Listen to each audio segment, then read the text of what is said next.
Moringa is most commonly known for using the leaves with cooking, especially just taking a whole leaf and adding it to soup. Another fun fact is through the process of extracting the oil, which this entire video is about, the byproduct or the leftover stuff can be used to purify water. So, not only interesting, but could be useful and save your life one day. Who knows? But regardless, welcome to the video, everyone. My name is Dan C. Bearded, and this is my favorite series called Carrier Oils 101, where I break down a deep dive of the ingredients we see in cosmetic products. We take a look at their benefits for your hair and skin, for us especially our beards most commonly, but we have people from all worlds of cosmetics tune into these videos.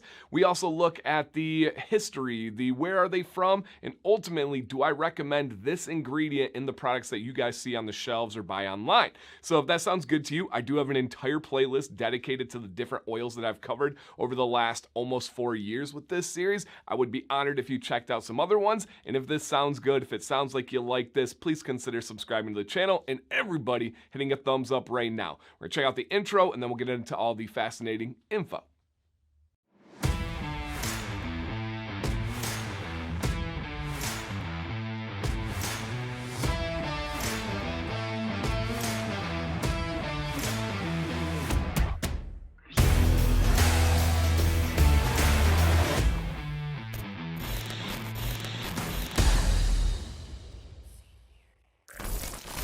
Moringa seed oil comes from, of course, as mentioned already, the moringa tree, and the seeds are pretty interesting because they're in a pod and they're shaped like a drumstick. So this tree has a nickname, the drumstick tree, for that reason. Another one of the nicknames would be the miracle tree because pretty much every component, every aspect of this tree is consumable and edible by humans, all the way from the roots to the leaves and everywhere in between. We can use it cosmetically, we can use it with cooking foods, and a lot of people even believe there are medical or medicinal purposes as well.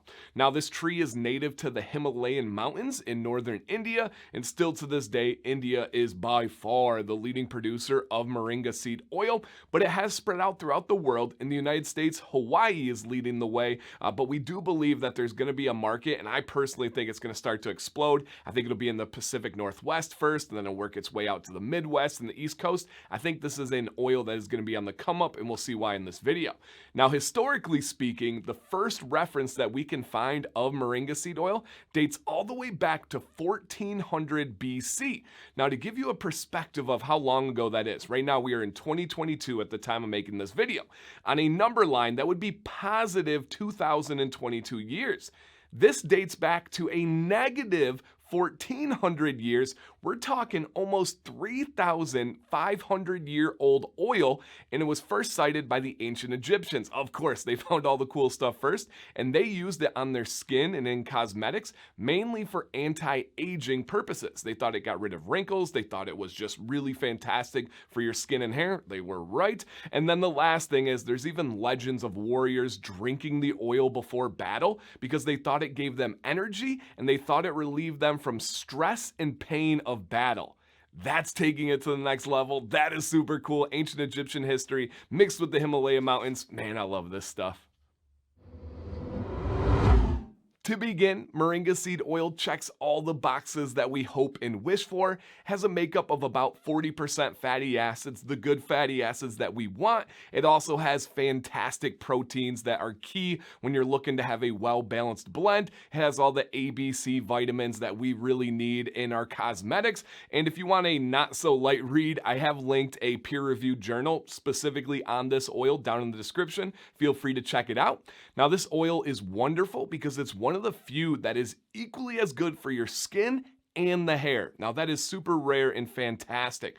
For the skin, I mean, we could go on and on and on about all the benefits, but a couple of my favorites is one, it's one of the best oils in the world at removing pimples. It literally acts as a skin cleanser. Now, when we talk about using beard oil and clogged pores, this is a teammate that we really want to see in that bottle. It also has anti-inflammation properties, meaning when your skin gets kind of stressed just from grooming in the day and actual internal stress, all those things that can can add up. What it does is it relaxes the skin and allows the nutrients to get to where it needs to go. Now, it's not the most potent anti-inflammatory in the world. It's not ostrich oil. It's not CBD oil, but it has some really good properties that are above average when we look at the kind of common carriers that are out there.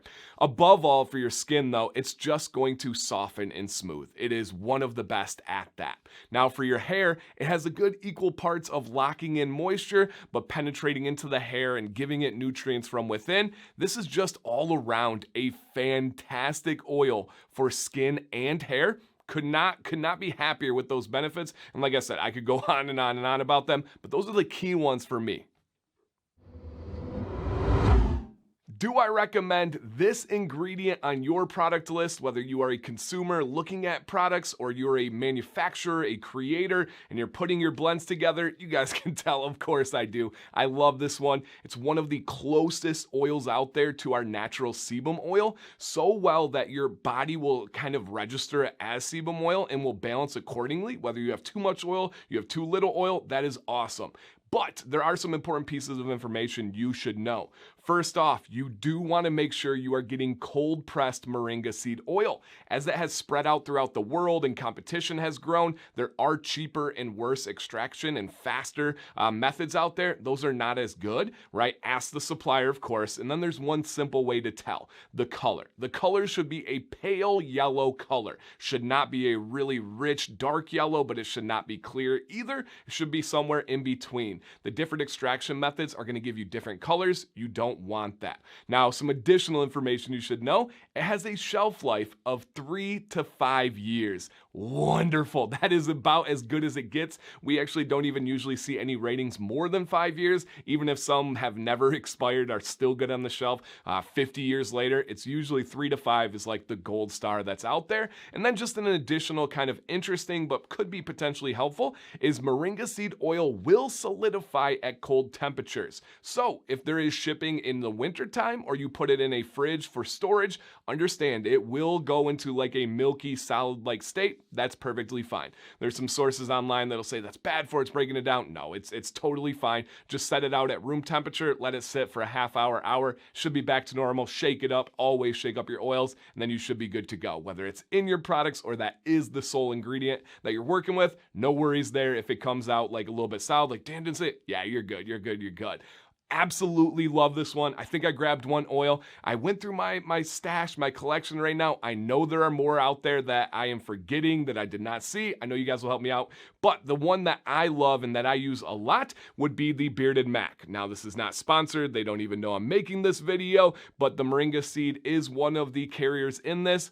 Fantastic. And I don't know if I mentioned two other important key points right now. It is a light to medium viscosity. I'll call it a medium light, and it does have a slight nutty scent to it. It's not completely scentless, but it's not the most kind of like aggressive natural scent that's out there. It would be again, a medium light viscosity and a medium light nutty scent. So I think I covered everything out there, but I do need your guys' help in the comments. What other beard oils use moringa seed oil? And there are some butters out there too. You guys can let me know in the comments. I would appreciate that. What questions do you have? Is there something I said that you would like me to go into more detail about? And do you have something? You got some interesting fact? Do you have some experience with moringa seed oil? Let us know down below. If you've used products like the Bearded Mac that has it in it, are you like, ooh, I'm finding out I love that one. Maybe it's this. Just drop it down below. I'd love to hear all your thoughts. And again, check out the other ones in this series, guys. It's a fantastic series.